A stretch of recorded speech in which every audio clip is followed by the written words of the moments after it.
Hello everyone, আমরা পড়ছি Indian polity by M লাক্সমিকান্ত। এটা 7th চ্যাপ্টার, সপ্তম চ্যাপ্টার। আমরা পড়ব ফান্ডামেন্টাল রাইটস বা মৌলিক অধিকার। এই চ্যাপ্টারটা খুব বড় আর খুব ইম্পর্ট্যান্ট, সুপ্রিমলি ইম্পর্ট্যান্ট। তো এর আর্টিকেলসগুলোকে কিন্তু খুব ভালোভাবে এক্সাম্পলের সাথে বোঝার দরকার। আর এই চ্যাপ্টারটা খানিকটা ফিলোসফিক্যালও, ঠিক আছে, মানে একটু দার্শনিক। এই জন্য কারণ তোমরা যদি ডিপলি না বোঝো প্রত্যেকটা আর্টিকেলকে, তাহলে কিন্তু অনেক মিস ইন্টারপ্রেট করবে, অনেক ভুল মানে উদ্ধার করবে নিজে থেকে, বুঝলে? তো সেই জন্য খুব ভালো করে বোঝার দরকার। আর ফান্ডামেন্টাল রাইটস থেকে এক্সাম পয়েন্ট অফ ভিউ থেকে প্রচুর প্রশ্ন আসে। আর পরবর্তীকালে যে সমস্ত চ্যাপ্টারগুলো তোমরা পড়বে, ফান্ডামেন্টাল ডিউটিস, ডিপিএসপি, এর পরের পার্টে ডিপিএসপি মানে directive principle of the state policy. তো তার যে আর্টিকেলসগুলো আমরা পড়বো, তো সেই আর্টিকেলসগুলো কিন্তু এর সাথে কোনো না কোনোভাবে লিঙ্ক আছে। তো যদি ফান্ডামেন্টাল রাইটস কারো ক্লিয়ার না থাকে, তাহলে তার পুরো কনস্টিটিউশনই ক্লিয়ার থাকবে না। ফান্ডামেন্টাল রাইটস চ্যাপ্টারের ভিতরেই একটা আর্টিকেল আছে, article 32। Doctor B R Ambedkar এই আর্টিকেল 32কে বলেছিল heart and soul of the constitution. কেন বলেছিল তার নিশ্চয়ই কোনো কারণ আছে। তো সেই জন্য পুরো ডিটেলস আমরা একটু ডিটেলসে এক্সাম্পলের সাথেই চ্যাপ্টারটা ডিসকাস করার চেষ্টা করব। হয়তো একটু বড় হয়ে যেতে পারে, সেজন্য পার্ট হিসেবে আমরা করব, ঠিক আছে। কিন্তু এক্সাম্পলের সাথে তোমরা যদি ভালো করে বোঝো, তাহলে কিন্তু আর পরবর্তীকালে কনস্টিটিউশন নিয়ে কোনো সমস্যা হবে না, ঠিক আছে, আগের চ্যাপ্টার্সগুলোতে। তো এই চ্যাপ্টার আমরা যেগুলো পড়বো, কী পড়বো, প্রথমত ফিচার্স জানবো। কী ফিচার্স ফান্ডামেন্টাল রাইটসগুলো, মৌলিক অধিকারগুলোর কী বৈশিষ্ট্য। যতবার আমরা মৌলিক অধিকারের কথা ডিসকাস করবো, একটা কথা বারবার আসবে, স্টেট। তো স্টেটের ডেফিনেশন কী, স্টেটের সংজ্ঞা কী। মোটামুটিভাবে তুমি বলতে পারো স্টেট মানে গভর্নমেন্টেরই কথা বলা হচ্ছে, কিন্তু এক্স্যাক্ট কী ডেফিনেশন সেটা আমরা জানবো। যদি কোনো আইন পার্লামেন্ট থেকে হোক বা স্টেট লেজিসলেচার থেকে হোক পাস হয়, কিন্তু সেটা ফান্ডামেন্টাল রাইটের সাথে তাল মিলিয়ে না চলে, সেক্ষেত্রে কী করা হবে, ঠিক আছে। ফান্ডামেন্টাল রাইটসগুলো কী সেই সমস্ত ব্যাপারে জানবো। রিটস কী জিনিস সেটা জানবো। আর্মড ফোর্সের সাথে ফান্ডামেন্টাল রাইটসের কী সম্পর্ক, মানে police force, paramilitary force, CISF, CRPF বা আমাদের বর্ডারে যে সমস্ত সিকিউরিটি ফোর্সেস আছে, তো তাদের উপর কি ফান্ডামেন্টাল রাইটস লাগু হয়, তাদের কি কিছু মৌলিক অধিকার আছে না নেই, সেই সমস্ত ব্যাপারে আমরা জানবো। মার্শাল ল থাকলে ফান্ডামেন্টাল রাইট লাগু হয় কি না, কিছু ফান্ডামেন্টাল রাইটকে বাস্তবায়িত করবার জন্য কিছু লয়ের দরকার পড়ে, সেই সম্পর্কে আমরা জানবো। প্রপার্টি মানে মানুষের যে প্রপার্টি থাকে, যে সম্পত্তি থাকে, তার এখন বর্তমান কী অবস্থা, সেগুলো ফান্ডামেন্টাল রাইটস কিনা সেই সম্পর্কে আমরা জানবো। ফান্ডামেন্টাল রাইটসের কিছু এক্সেপশন, কিছু ব্যতিক্রম সম্পর্কে জানবো, কিছু সমালোচনা করবো। আর এই পার্ট 3 মানে ফান্ডামেন্টাল রাইটের বাইরেও কিছু অধিকার মানুষের আছে, তো সেই অধিকারগুলো সম্পর্কেও আমরা জানবো, ঠিক আছে। তো প্রথমেই দেখো পার্ট 3 হচ্ছে আর্টিকেল 12 থেকে শুরু করে আর্টিকেল 35 পর্যন্ত। এটা হচ্ছে ফান্ডামেন্টাল রাইটসের চ্যাপ্টার, ঠিক আছে। ফান্ডামেন্টাল রাইটস কোথা থেকে ইন্সপিরেশন পেয়েছে, মানে আমরা কোথা থেকে ইন্সপায়ার হয়ে ফান্ডামেন্টাল রাইটগুলো তৈরি করেছি, বিল অফ রাইটস থেকে। আমেরিকান কনস্টিটিউশনে একটা জিনিস আছে বিল অফ রাইটস, তো সেখানেও কিছু অধিকারের কথা বলা হয়েছে আমেরিকান সিটিজেনদের।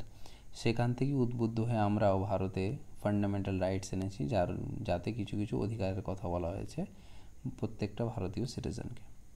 তো পার্ট 3কে বলা হয় মাগনা কার্টা অফ ইন্ডিয়া। মাগনা কার্টা জিনিসটা কি, 1215 সালে ব্রিটিশ, মানে তখন তো ব্রিটিশ এম্পায়ার ছিল, সেই সময় একজন রাজা ছিল কিং জন, খুবই স্বৈরাচারী রাজা ছিল, নিজের যা মন তাই করতো, নিজের বিলাসবহুল জীবনের জন্য লোকের উপর প্রচুর পরিমাণে ট্যাক্স লাগাতো। তো লোকজন, ওর নিজেরই সৈন্যরা ওকে কী করে, আটক করে নেয়, আর রাজা থেকে কিছু অধিকার একটা কাগজে লিখিয়ে নেয় যে এই অধিকারগুলো রাজা উল্লঙ্ঘন করতে পারবে না দেশের নাগরিকের।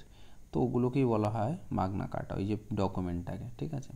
তো সেই জন্য এই মাগনা কার্টার সাথে তুলনা করা হয় ভারতের এই পার্ট 3 কনস্টিটিউশনের পার্ট 3 যেটা ফান্ডামেন্টাল রাইটসের চ্যাপ্টার, সেটাকে মাগনা কার্টার সঙ্গে তুলনা করা হয়, ঠিক আছে। কারণ এখানেও ভারতীয়দের কিছু অধিকার দেওয়া হয়েছে।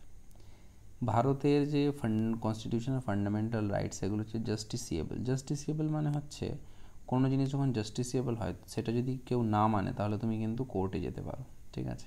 তো ফান্ডামেন্টাল রাইটস হচ্ছে জাস্টিসিয়েবল, মানে ফান্ডামেন্টাল রাইটের উল্লঙ্ঘন হলে নাগরিক ডাইরেক্ট সুপ্রিম কোর্ট পর্যন্ত যেতে পারে, ঠিক আছে। তুমি ডাইরেক্ট সুপ্রিম কোর্ট চলে যেতে পারো যে আমার ফান্ডামেন্টাল রাইটসের উল্লঙ্ঘন হচ্ছে, তোমাকে হাইকোর্টেও যেতে হবে না বা সাবঅর্ডিনেট কোর্টেও যেতে হবে না, ডাইরেক্ট সুপ্রিম কোর্টে যাওয়া যেতে পারে।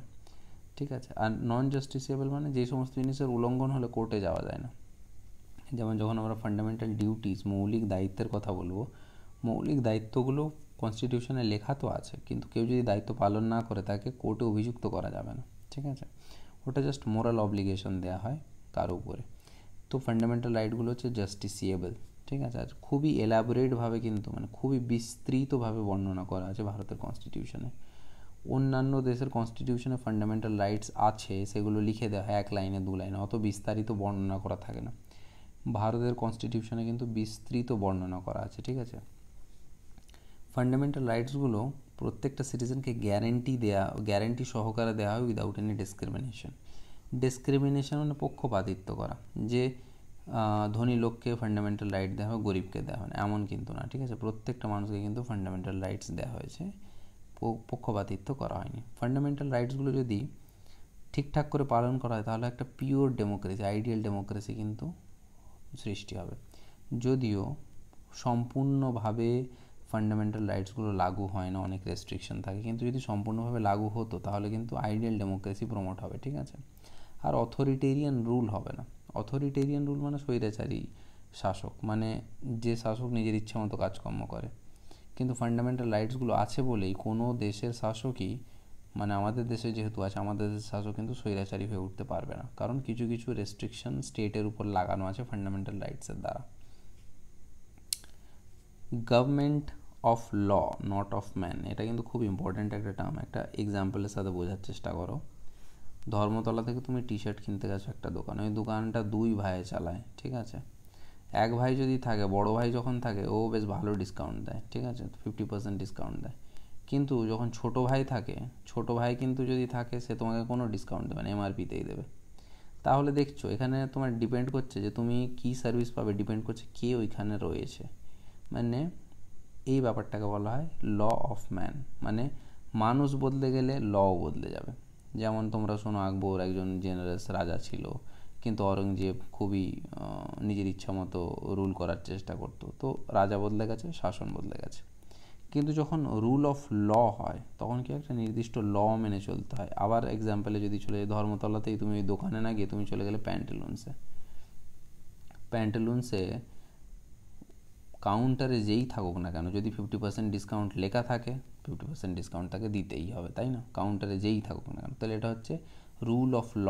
আর আগের যেটা উদাহরণ দিলাম সেটা হচ্ছে রুল অফ ম্যান। তো মানুষ বদলে গেলে রুল বদলে যাবে, আর রুল অফ ল মানে রুল ফিক্স থাকবে। ঠিক আছে, মানুষ বদলালেও রুল বদলাবে না। তো গভর্নমেন্ট অফ ল তৈরি হয়। ঠিক আছে, মানে ল শাসন করে কীভাবে দেশ চলবে, নাকি মানুষ শাসন করে। মানুষ বদলালেও দেশের শাসন পদ্ধতি কিন্তু বদলে যাবে না। আর ফান্ডামেন্টাল রাইটসগুলোকে ফান্ডামেন্টাল কেন বলা হয়? ফান্ডামেন্টাল এই জন্য বলা হয় কারণ ওগুলো হচ্ছে মোস্ট এসেনশিয়াল, একদম অপরিহার্য। ফান্ডামেন্টাল রাইটসগুলো খুবই অপরিহার্য। এগুলো যদি কারো থেকে কেড়ে নেওয়া হয় তাহলে একজন মানুষের সাধারণ জীবনযাপন মুশকিল হয়ে যাবে। দেখো, আরও অনেক অধিকার আছে। ভোট দেওয়া কিন্তু তোমার অধিকার, কিন্তু ভোট দেওয়া অধিকারটা ফান্ডামেন্টাল রাইট না। তোমার থেকে যদি ভোট দেওয়ার অধিকার কেড়ে নেওয়া হয় তাহলে তুমি বাঁচতে পারবে, কোনো অসুবিধা নেই। বা প্রপার্টি অ্যাকোয়ার করা, মানে জমি জমা কেনা, এটা কিন্তু ফান্ডামেন্টাল রাইট না, আগে ছিল এখন আর নেই। তো এগুলো হচ্ছে কি, এগুলো অধিকার, কিন্তু এগুলো ফান্ডামেন্টাল রাইট না, এগুলো লিগ্যাল রাইট। ঠিক আছে, আচ্ছা, অরিজিনালি যখন ছিল তখন ফান্ডামেন্টাল রাইট ছিল 7টা। কী কী? রাইট টু ইকুয়ালিটি ছিল আর্টিকেল 14 থেকে 18, রাইট টু ফ্রিডম ছিল 19 থেকে 22, রাইট এগেনস্ট এক্সপ্লয়টেশন ছিল 23 থেকে 24, right to freedom of religion ছিল, ধর্ম সংক্রান্ত তোমার যে রাইট সেগুলো 25 থেকে 28 পর্যন্ত, কালচারাল এডুকেশনাল রাইট ছিল 29-30, রাইট টু প্রপার্টি ছিল আর্টিকেল 31, আর রাইট টু কনস্টিটিউশনাল রেমেডি ছিল। মানে কোনো রাইটে যদি অধিকারের উল্লঙ্ঘন হয় তাহলে তুমি কোর্টে যেতে পারো, এটাও একটা রাইট তোমার। ঠিক আছে, এটা হচ্ছে আর্টিকেল 32-তে লেখা আছে। কিন্তু 44th অ্যামেন্ডমেন্ট অ্যাক্ট 1978 সেটা কী করলো, এই 6 নম্বরটা মানে আর্টিকেল 31 যেটা, সেটাকে ডিলিট করে দেওয়া হয়েছে, এটা রিপিল করে দেওয়া হয়েছে। মানে রাইট টু প্রপার্টি নেই, আর্টিকেল 31 আর কনস্টিটিউশনে নেই, রিপিল হয়ে গেছে। তো সেই জন্য এখন আমাদের কাছে 6টাই ফান্ডামেন্টাল রাইটস আছে। ঠিক আছে, 7 মানে এই রাইট টু প্রপার্টিটা আর এখন এই মুহূর্তে আমাদের কাছে অ্যাভেলেবেল নেই। দেখো, ফিচারের কথা যদি বলা হয়, মানে বৈশিষ্ট্যের কথা যদি বলি, ফান্ডামেন্টাল রাইটসগুলো আমরা জেনেছিলাম প্রত্যেকটা দেশে কিছু সিটিজেন থাকে যারা দেশের নাগরিক, যেমন তুমি ভারতের নাগরিক, আমি ভারতের নাগরিক। আর কিছু ফরেনার যারা বাইরে থেকে এসেছে, ঠিক আছে। আমরা সিটিজেনশিপের চ্যাপ্টারে পড়েছিলাম ঋত্বিক রোশন আর জাদু, তো ফরেনারদেরকে এলিয়েনও বলা হয়। তো ফান্ডামেন্টাল রাইটের চ্যাপ্টার আমরা বলি না 12 থেকে আর্টিকেল 12 থেকে শুরু করে আর্টিকেল 35 পর্যন্ত। তো আর্টিকেল 12-13 হচ্ছে কিছু কিছু ডেসক্রিপশন দেয়। অরিজিনালি তোমার 14 থেকে স্টার্ট হয়, ঠিক আছে। 14, 15, 16, 17, 18 এরকম করে 30 পর্যন্ত তোমার ফান্ডামেন্টাল রাইট আছে। তারপর আবার 31 তো রিপিল হয়ে গেছে, 32 তো কনস্টিটিউশনাল রেমেডি, আর 32 পর্যন্ত আছে অ্যাকচুয়ালি। 33, 34, 35 এগুলোতে আরও কিছু কিছু ডিটেলস আছে, পরে পড়বো। তো ফান্ডামেন্টাল রাইট অ্যাকচুয়ালি আর্টিকেল 14 থেকে শুরু করে আর্টিকেল 32 পর্যন্ত এই এতগুলো রাইটের কথা বলা আছে, ঠিক আছে। এগুলোকেও পার্টে পার্টে ডিভাইড করা আছে, বলছি কীরকম। তো সব কটা ফান্ডামেন্টাল রাইট কিন্তু সিটিজেনদের ওপর দেওয়া আছে, মানে প্রত্যেকটা সিটিজেন আর্টিকেল 14 থেকে শুরু করে আর্টিকেল 32 পর্যন্ত যতগুলো ফান্ডামেন্টাল রাইট আছে সব সিটিজেনদের উপর লাগু হয়। কিন্তু article number 15, article number 16, article number 19, 29 আর 30 এগুলো কিন্তু ফরেনারদের উপর লাগু হয় না, কেবলমাত্র সিটিজেনদের উপরই লাগু হয়। মানে ফরেনারের উপর কি আর্টিকেল 18 লাগু হয়? হ্যাঁ হয়। কিন্তু ফরেনারের উপর কি 16 লাগু হয়? না, হয় না। এই লালগুলো লাগু হয় না। 15, 16, 19, 29, 30 এই 5টা ফান্ডামেন্টাল রাইট ফরেনারদের নেই, ঠিক আছে। কেন নেই সেটাও তোমরা বুঝতে পারো, খুবই লজিক্যাল। যেমন ধরো আর্টিকেল 29, যখন আমরা ডিটেলসে পড়বো আরও বুঝতে পারবে। আর্টিকেল 29 বলে যে প্রত্যেকটা মাইনরিটি যারা সংখ্যালঘু তাদের নিজেদের স্ক্রিপ্ট, নিজেদের ল্যাঙ্গুয়েজ, নিজের কালচার রক্ষা করার অধিকার আছে। তো ধরো কালকে উগান্ডা থেকে একজন এসে ভারতে ঢুকে পড়লো, সে বললো আমি তো এই দেশে মাইনরিটি, আমার নিজের স্ক্রিপ্ট রক্ষা করবার অধিকার আমার আছে। তাহলে কি প্রত্যেকটা এরকম ইন্ডিভিজুয়াল একটা মানুষকে কি অধিকার দেওয়া সম্ভব নয়। তো সেরকম আর্টিকেল 16 ফর এক্সাম্পল ধরো এমপ্লয়মেন্টের কথা বলে, এমপ্লয়মেন্টে অপরচুনিটি দেওয়ার কথা বলে। তো কোনো বিদেশি ব্যক্তি হঠাৎ করে চলে এলো, সে পাকিস্তান থেকে এসে বললো যে আমি WBCS অফিসার হব, তাহলে কি সম্ভব এটা? তাকে কি অধিকার দেওয়া যাবে? দেওয়া যাবে না। তো এই জন্য ফরেনারদেরকে কিছু কিছু অধিকার দেওয়া হয়নি, কেবলমাত্র সিটিজেনদেরকেই দেওয়া হয়েছে, ঠিক আছে। তো কিছু এমন ফান্ডামেন্টাল রাইট আছে যেগুলো সিটিজেনরাও পায়, ফরেনাররাও পায়। কিছু কিছু আছে যেগুলো কেবলমাত্র সিটিজেনরা পায়, ফরেনাররা পায় না। কোনগুলো? 15, 16, 19, 29, 30 আর্টিকেলগুলো মনে রাখবে, খুব ইম্পর্টেন্ট। ফান্ডামেন্টাল রাইটগুলো কিন্তু অ্যাবসোলিউট নয়। অ্যাবসোলিউট মানে সেই সমস্ত জিনিস, অ্যাবসোলিউটের বাংলা হচ্ছে পরম, মানে যেটা কোনোদিন বদলে যাবে না, ঠিক আছে। সূর্য পূর্ব দিকে ওঠে, মানে সূর্য তো ওঠে না, অ্যাকচুয়ালি পৃথিবী ঘোরে, যাই হোক। তো সূর্য পূর্ব দিকে ওঠে, এটা অ্যাবসোলিউট ফ্যাক্ট। তুমি ঘুম থেকে ওঠো না ওঠো, মেঘ থাকুক আকাশে, পরিষ্কার আকাশ থাকুক, সূর্য পূর্ব দিকেই উঠবে। তো এটাকে বলা অ্যাবসোলিউট, কোনো দিন চেঞ্জ করা যাবে না। কিন্তু ফান্ডামেন্টাল রাইটগুলো অ্যাবসোলিউট নয়। ফান্ডামেন্টাল রাইট চাইলে চেঞ্জ করা যেতে পারে, চাইলে এর উপর রেস্ট্রিকশন লাগাতে পারা যায়। কে রেস্ট্রিকশন লাগাতে পারে? পার্লামেন্ট, ঠিক আছে। আর এগুলো কোয়ালিফাইড মানে subject to restriction. State can put restriction, কিন্তু রেস্ট্রিকশনগুলো লজিক্যাল রেস্ট্রিকশন হতে হবে, ঠিক আছে। ইললজিক্যাল রেস্ট্রিকশন লাগালে চলবে না। তোমার মাথায় টাকা আছে, তোমাকে এমপ্লয়মেন্ট অপরচুনিটি দেওয়া হবে না, তাহলে এটা কি একটা ইললজিক্যাল একটা রিজন হয়ে গেল। তো এরকম ইললজিক্যাল রিজন দিলে চলবে না, ঠিক আছে। কোনো লজিক্যাল রিজন যদি রেস্ট্রিকশন লাগানো হয় তাহলে কিন্তু সেই রেস্ট্রিকশনগুলো লাগু করা যেতে পারে। ফর এক্সাম্পল আমি এই যে একটু আগে এক্সাম্পল দিলাম যে ফরেনার কেউ এসে যদি এমপ্লয়মেন্ট অপরচুনিটি চায়, তাকে কি দেওয়া যাবে? দেওয়া যাবে না, তার উপর রেস্ট্রিকশন লাগানো যেতে পারে। তো এগুলো হচ্ছে লজিক্যাল রেস্ট্রিকশন। তো সেরকম রেস্ট্রিকশন লাগানো যেতে পারে, ঠিক আছে। আর ফান্ডামেন্টাল রাইটগুলো দেখো ইন্ডিভিজুয়াল লিবার্টি ও সোশ্যাল কন্ট্রোলের মাঝখানে একটা ব্যালেন্স এস্টাবলিশ করে। আর্টিকেল 19 বলছে যে ফ্রি টু মুভ, মানে তুমি যেখানে খুশি যেতে পারো ভারতের প্রত্যেকটা কোনায়, তোমাকে আলাদা করে পাসপোর্টের দরকার নেই। তুমি তোমার পাশের বাড়ির বাগানে ঢুকে পড়লে, ঢুকে তার কলা চুরি করে খেয়ে নিলে। তো এটা কি একটা তুমি লোকের ইন্ডিভিজুয়াল, তোমার নিজের পার্সোনাল লিবার্টির জন্য লোকের ক্ষতি করে দিচ্ছ, তাই না? অন্যের পার্সোনাল লিবার্টি তুমি হনন হচ্ছে। তো এই জন্য ফান্ডামেন্টাল রাইটের উপর কিছু রেস্ট্রিকশন অবশ্যই লাগানো দরকার, নাহলে একজনের ফান্ডামেন্টাল রাইট অন্যজনের ফান্ডামেন্টাল রাইটের উল্লঙ্ঘন ঘটিয়ে দেবে, তাই না? তো সেই জন্য সোসাইটিটাকেও তো চালাতে হবে। তো সোশ্যাল কন্ট্রোল আর ইন্ডিভিজুয়াল লিবার্টির মাঝখানে কিন্তু একটা ব্যালেন্স এস্টাবলিশ করার দরকার আছে, ঠিক আছে। ম্যাক্সিমাম যে ফান্ডামেন্টাল রাইটগুলো সেগুলো কিন্তু স্টেটের আরবিট্রারি অ্যাকশনের বিরুদ্ধে, যাতে করে কিনা স্টেট মানে গভর্নমেন্টই, ধরো স্টেটের ডেফিনেশন দিচ্ছি একটু পরে। স্টেট মানে ধরো গভর্নমেন্টই আরবিট্রারি মানে যা মন চায় তাই একটা রুল কিন্তু লাগু করে দিতে পারে না, ঠিক আছে। গভর্নমেন্ট যে কোনো ল পাস করে দিতে পারে না যদি সেই লগুলো ফান্ডামেন্টাল রাইটের উল্লঙ্ঘন করে। তো এই কথাটা মাথায় রেখেই ফান্ডামেন্টাল রাইটগুলো বানানো হয়েছে, যাতে করে কিনা ফান্ডামেন্টাল রাইটসগুলো প্রত্যেকটা সিটিজেনকে, প্রত্যেকটা নাগরিককে রক্ষা করে কিসের এগেনস্টে না স্টেট যেন আরবিট্রারি কোনো রুল না লাগিয়ে দেয়, ঠিক আছে। আর দেখো কিছু কিছু ফান্ডামেন্টাল রাইট এমন আছে যেগুলো স্টেট থেকে নয় ইন্ডিভিজুয়ালের থেকেও বাঁচায়, ঠিক আছে। যেমন আগে যখন আমরা পড়বো আর্টিকেল তখন বুঝবো। আর্টিকেল 17 যেমন আনটাচেবিলিটির কথা বলে, ঠিক আছে, অস্পৃশ্যতা। মানে কেউ যদি কোনো দোকানে গিয়ে কিছু কিনতে চায় আর সেই দোকানদার বলে যে না তোমাকে তো আমি বেচতে পারবো না কারণ তুমি নিচু জাত, তো এটা হচ্ছে আনটাচেবিলিটি, অস্পৃশ্যতা হয়ে গেল। তো এটা কি ইন্ডিভিজুয়াল অ্যাকশনের এগেনস্টেও কিন্তু লোককে বাঁচাচ্ছে, এমন কেউ করতে পারে না, ঠিক আছে। আর্টিকেল 17 বারণ করে এরকম করতে। তো কিছু আর্টিকেল আছে যেগুলো স্টেটকে আটকায়, প্রহিবিশন করে, কিছু আর্টিকেল আছে যেগুলো ইন্ডিভিজুয়ালকেও আটকায়। কিন্তু এখানে একটা বিষয় ধ্যান রাখতে হবে, যদি স্টেটের এগেনস্টে কিছু হয় তাহলে তুমি ডাইরেক্ট চলে যেতে পারো সুপ্রিম কোর্টের কাছে যে স্টেট আমার ফান্ডামেন্টাল রাইটের উল্লঙ্ঘন করছে। কিন্তু কোনো ইন্ডিভিজুয়াল ব্যক্তি যদি তোমার ফান্ডামেন্টাল রাইটের উল্লঙ্ঘন করে তাহলে তুমি কিন্তু ডাইরেক্ট কোর্টে যেতে পারবে না, মানে ফান্ডামেন্টাল রাইটের কনস্টিটিউশনাল রেমেডি তুমি পাবে না, তুমি লিগ্যাল রেমেডি পাবে, নর্মাল কোর্টে তুমি যেতে পারো। কিছু ফান্ডামেন্টাল রাইট আছে যেগুলো নেগেটিভ কনসেপ্ট, ঠিক আছে। যেমন ধরো এই স্টেটের উপর ইম্পোজিশন আছে যে স্টেট যেন আরবিট্রারি ল না লাগিয়ে দেয়। আর কিছু আছে পজিটিভ, যেমন এমপ্লয়মেন্টে সবাইকে সমান অধিকার দেওয়া হবে, তো এটা একটা পজিটিভ। তো কিছু ফান্ডামেন্টাল রাইট নেগেটিভ কনসেপ্ট, কিছু fundamental right positive concept. Fundamental রাইটসগুলো যখন আরও ডিটেলসে ডিসকাস করবো ফিচারগুলো তোমাদের আরও ক্লিয়ার হয়ে যাবে। ফান্ডামেন্টাল রাইটস আর জাস্টিসিয়েবল, যেটা আগে বললাম, ফান্ডামেন্টাল রাইটস তোমার যদি উল্লঙ্ঘন হয় তাহলে তুমি ডাইরেক্ট সুপ্রিম কোর্টে চলে যেতে পারো যে আমার ফান্ডামেন্টাল রাইটসের উল্লঙ্ঘন হচ্ছে। আর ফান্ডামেন্টালের ডিফেন্ডার, ফান্ডামেন্টালকে রক্ষা কে করছে? Supreme court. মানে তোমার যদি আরবিট্রারি অ্যাকশনের এগেনস্টে সুপ্রিম কোর্ট তোমাকে রক্ষা করবে যদি তোমার ফান্ডামেন্টাল রাইটসের উল্লঙ্ঘন হয়। আর একটা কথা আবার বলা আছে, they are not sacrosanct or permanent, parliament can curtail. মানে তোমার ফান্ডামেন্টাল রাইটগুলো কিন্তু চিরদিনের জন্য যে থাকবে তার কোনো গ্যারান্টি নেই। যেমন আগেই বললাম আর্টিকেল 31 রাইট টু প্রপার্টি, সম্পত্তি অধিকার করা একটা ফান্ডামেন্টাল রাইট ছিল, কিন্তু সেটাকে এখন রিপিল করে দেওয়া হয়েছে। তো কোনো গ্যারান্টি নেই পার্লামেন্ট কোনো ল পাস করে দিয়ে কোনো ফান্ডামেন্টাল রাইটকে কমিয়ে দিতে পারে বা অ্যাবলিশও করে দিতে পারে, ঠিক আছে। কিন্তু ডিপেন্ড করছে যেন আরবিট্রারি না হয় এগুলো, তাহলে কিন্তু কোর্ট আবার নিজে হস্তক্ষেপ করবে এই ম্যাটারে, ঠিক আছে।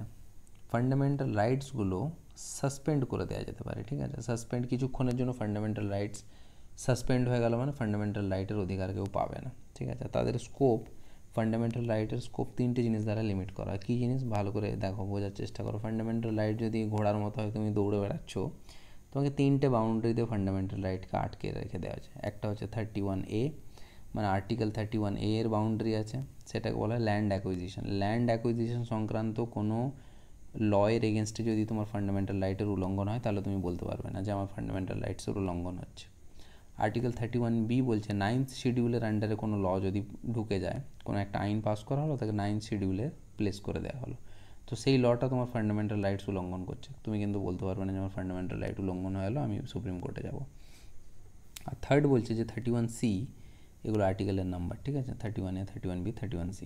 31C আর্টিকেল বলছে যে ডিপিএসপি মানে directive principle to the state policy, মানে এরপরের আর্টিকেল যেগুলো আমরা পড়বো আর্টিকেল 35 থেকে শুরু করে 44 পর্যন্ত, তো ওই আর্টিকেলগুলোর মধ্যে যে অনুচ্ছেদগুলো আছে এগুলোকে যদি লাগু করতে হয়, 31 থেকে 51, 35 থেকে 51, তো এই আর্টিকেলগুলো যদি লাগু করতে গিয়ে যদি ফান্ডামেন্টাল রাইটের উল্লঙ্ঘন ঘটে তাহলে কিন্তু তুমি সুপ্রিম কোর্টে যেতে পারবে না, তুমি বলতে পারবে না আমার ফান্ডামেন্টাল রাইটের উল্লঙ্ঘন হয়েছে। তো ফান্ডামেন্টাল রাইট তো তুমি অনেক পাবে, কিন্তু তোমার 3 সাইডে তুমি রেস্ট্রিকশন দিয়ে বাঁধা। কোন কোন?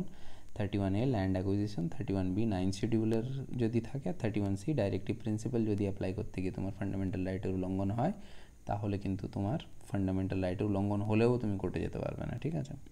এবার কোর্ট ডিসাইড করবে যে হ্যাঁ কোন 31C এর আন্ডারে ডাইরেক্টিভ প্রিন্সিপাল অ্যাপ্লাই করতে গিয়ে যদি উল্লঙ্ঘন হলো কি হলো না, এইসব সুপ্রিম কোর্টের ব্যাপার, ঠিক আছে।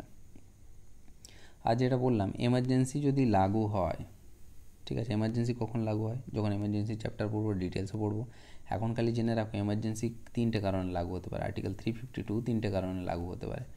এক তো ওয়ার, ভারত কোনো দেশের সাথে যুদ্ধ করছে, সেই সময় বলা যেতে পারে যে এমার্জেন্সি লেগে গেছে, মানে প্রেসিডেন্ট আলাদা করে এমার্জেন্সি লাগাতে পারে। এক্সটার্নাল অ্যাগ্রেশন, যুদ্ধ হলো না কিন্তু বাইরে থেকে কোনো থ্রেট আমাদের কাছে আছে, আমাদের দেশের উপর বাইরের কোনো থ্রেট আছে তখন।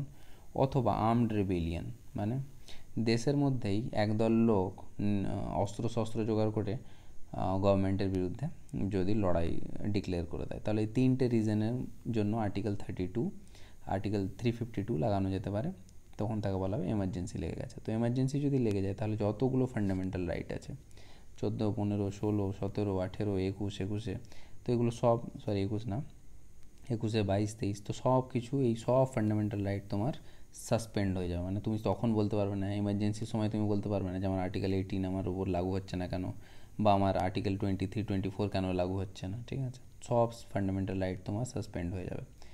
হ্যাঁ, আর্টিকেল 20 আর আর্টিকেল 21 এই দুটো আর্টিকেল কিন্তু কখনও সাসপেন্ড করা যাবে না, ইভেন এমার্জেন্সি লেগে গেলেও সাসপেন্ড করা যাবে না, ঠিক আছে? আর যেটা বললাম এমার্জেন্সি লাগার 3টে কারণ, ওয়ার, এক্সটার্নাল অ্যাগ্রেশন আর আর্মড রিবেলিয়ন, ঠিক আছে?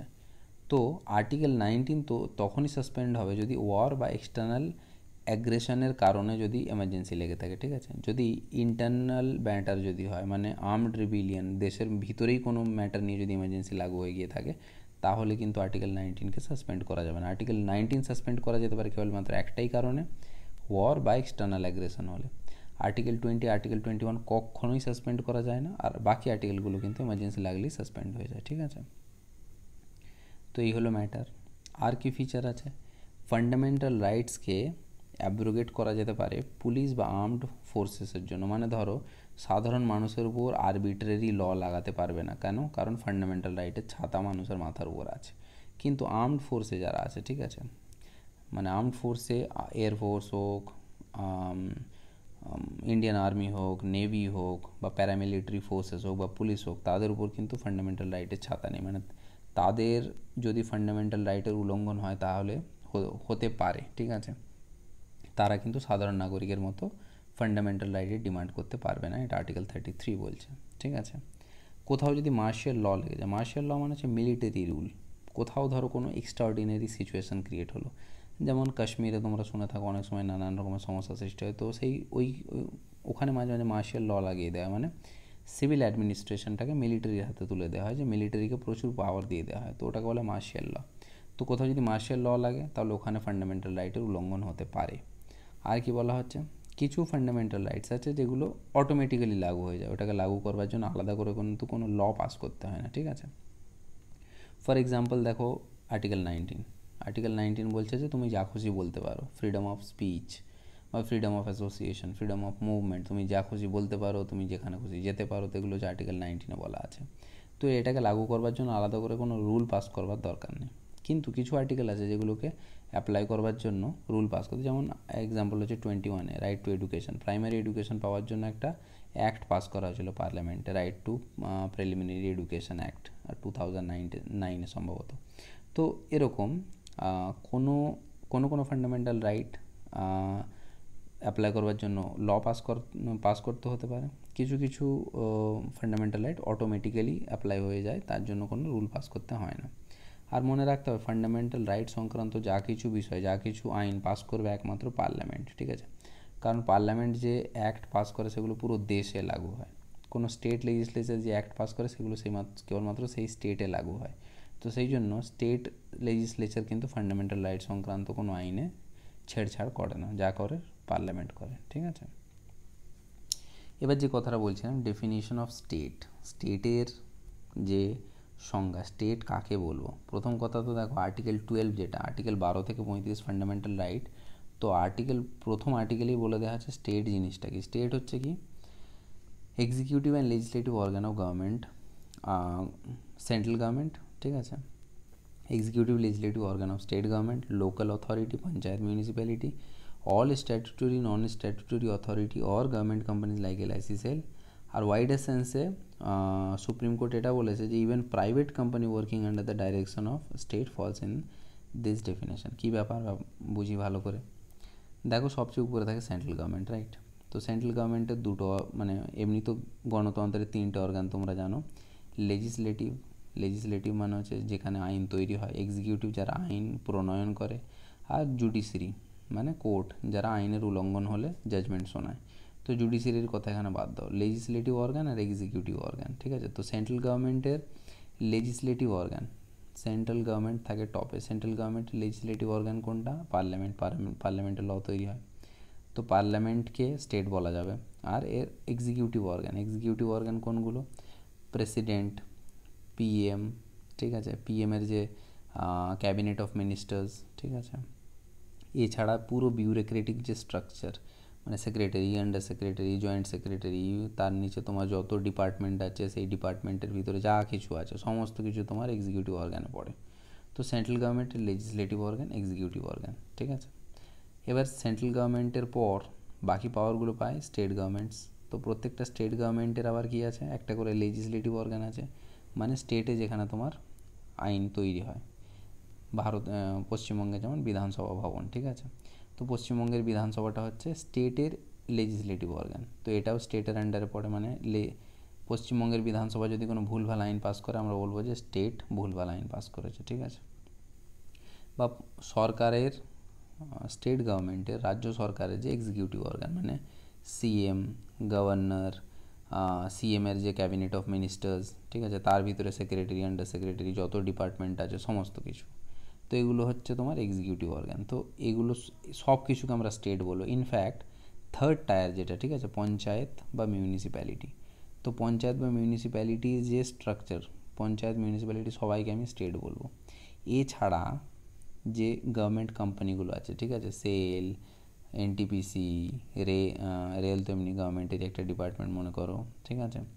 তারপর তোমার গেল, ভেল, তো এরা বিএসএনএল, তো এই কোম্পানিগুলো এরাও যখন গভর্নমেন্টের ইনস্ট্রাকশনে কাজ করবে এগুলো স্টেটের ডেফিনেশনের আন্ডারে পড়বে, এদেরকেও আমরা স্টেট বলবো। ইনফ্যাক্ট কোনো প্রাইভেট কোম্পানিও যদি গভর্নমেন্টের ইনস্ট্রাকশনে চলে তখনও তো আমরা তাকে স্টেটই বলবো। তোমার বাড়ির সামনে যদি একটা কন্ট্রাক্টর রাস্তা বানায়, ঠিক আছে, তো সে যদি কোনো ভুলভাল কাজ করে, তোমার ফান্ডামেন্টাল রাইটের উল্লঙ্ঘন করে, তাহলে তুমি বলবে যে স্টেট আমার ফান্ডামেন্টাল রাইটের উল্লঙ্ঘন ঘটিয়েছে, ঠিক আছে। তো স্টেটটা একটা ওয়াইডার ডেফিনেশন, মানে central government, state government, local governments আর এর যত অর্গান আছে সমস্ত কিছু স্টেটের ডেফিনেশনে পড়ে, ঠিক আছে। তারপর কি বলা হচ্ছে, ল ইনকনসিস্টেন্ট উইথ ফান্ডামেন্টাল রাইট। কোনো ল, কোনো আইন পাস করা হলো কিন্তু সেগুলো ফান্ডামেন্টাল রাইটকে মেনে চলছে না। তো আর্টিকেল 13 বলছে, আর্টিকেল 12 কথা আমরা বললাম যে ডেফিনেশন অফ স্টেট, স্টেটকে ডিফাইন করে দিল। আর্টিকেল 13 তারপরের আর্টিকেলটাই বলছে কি, যে কোনো ল যদি ফান্ডামেন্টাল রাইটকে উল্লঙ্ঘন করে তাহলে তাকে ভয়েড করে দেওয়া হবে, সেই ল লাগুই হবে না, ঠিক আছে। তো এটা কিন্তু মানে একদম, এই লাইনটাও কিন্তু একদম অ্যাবসলিউট লাইন নয়। এটা বিচার কে করবে যে কোনো ল ইনকনসিস্টেন্ট কিনা? কোনো একটা ল পার্লামেন্ট পাস করে দিল বা স্টেট লেজিসলেচার পাস করে দিল, ঠিক আছে। তো তোমার মনে হচ্ছে যে এই লটা তো ফান্ডামেন্টাল রাইট আমার উল্লঙ্ঘন করে দেবে, কিন্তু আরেক দল লোক, তোমার বন্ধু, বলছে যে না, এটা তো ফান্ডামেন্টাল রাইটের উল্লঙ্ঘন করছে না। তো এই যে বিবাদটা, এটা মেটাবে কি? এটা মেটাবে কোর্ট, ঠিক আছে। এই যে ঘটনাটা, এটাকে বলে জুডিশিয়াল রিভিউ। জুডিশিয়াল রিভিউ কে করবে? সুপ্রিম কোর্ট করতে পারে বা হাইকোর্ট করতে পারে, ঠিক আছে। তার মানে বলা যেতে পারে ফান্ডামেন্টাল রাইট একটা ফিল্টারের মতো, যা কিছু ল পাস হবে এর ভিতর দিয়ে যাবে। তো সুপ্রিম কোর্ট বা হাইকোর্ট দেখবে যে এই লগুলো ফান্ডামেন্টাল রাইটের উল্লঙ্ঘন করছে না, তো যদি করে থাকে তাহলে সেই লগুলো অ্যাভয়েড হয়ে যাবে, শেষ হয়ে যাবে, সেগুলো লাগু হবে না। যদি সেই ল এই ফান্ডামেন্টাল রাইটের ভিতর দিয়ে পাস করে যায় তখনই সেই ল কিন্তু লাগু হবে। আর এই ব্যাপারটাকে বলা হয় জুডিশিয়াল রিভিউ। এই জুডিশিয়াল রিভিউ কে করতে পারে? সুপ্রিম কোর্ট করতে পারে আন্ডার আর্টিকেল 32, আর হাইকোর্ট করতে পারে আন্ডার আর্টিকেল 226, ঠিক আছে। তো এই ব্যাপারটাকে বলা হয় ডক্ট্রিন অফ জুডিশিয়াল রিভিউ। প্রত্যেকটা ল কিন্তু ডক্ট্রিন অফ জুডিশিয়াল রিভিউর আন্ডারে পড়ে। যে কোনো ল যখনই পার্লামেন্টে পাস হয়, কারো যদি মনে হয় যে আমার ফান্ডামেন্টাল রাইটের তো উল্লঙ্ঘন করছে এই লটা, তাহলে সে ডাইরেক্ট সুপ্রিম কোর্টে চলে যেতে পারে, পিআইএল ফাইল করতে পারে, ঠিক আছে। এবার দেখো, এখানে ল বলতে পারে, তুমি কাকে ল বলবে? কেবলমাত্র কি পার্লামেন্ট যে ল পাস করলো সেগুলোকেই বলবে? বলছে না, পার্লামেন্ট যে ল পাস করছে সেগুলোকেও তুমি ল বলবে, স্টেট লেজিসলেচার যে লগুলো পাস করছে সেগুলোকেও তুমি ল বলবে, permanent law by parliament or by state legislature, ঠিক আছে। মাঝে মাঝে তোমরা শুনে থাকবে অর্ডিন্যান্স পাস করে দিয়েছে, প্রেসিডেন্ট অর্ডিন্যান্স পাস করে বা গভর্নর অর্ডিন্যান্স পাস করে। যখন পার্লামেন্ট সেশনে থাকে না, যখন পার্লামেন্ট চলছে না, তখন যদি সেন্ট্রাল গভর্নমেন্টের মনে হয় যে একটা ল পাস করে দিত টেম্পোরারি, তখন তাকে অর্ডিন্যান্স বলা হয়। তো প্রেসিডেন্ট সেই সময় অর্ডিন্যান্স পাস করে। বা স্টেট লেজিসলেচার যখন সেশনে চলছে না, তখন স্টেট গভর্নমেন্টের মনে হয় যে একটা ল পাস করে দিত, এখন লটা দরকার, কিন্তু এখন তো লেজিসলেচার চলছে না, তখন গভর্নর অর্ডিন্যান্স পাস করে দেয়। তো এই অর্ডিন্যান্সগুলো এই ল ক্যাটাগরির ভিতরে পড়বে। সেই অর্ডিন্যান্সগুলোকেও কিন্তু ফান্ডামেন্টাল রাইটের এই ব্যাপারটা মেনে চলতে হবে। অর্ডিন্যান্স পাস করে দিলাম অথচ ফান্ডামেন্টাল রাইটস উল্লঙ্ঘন করলো, হবে না, ঠিক আছে।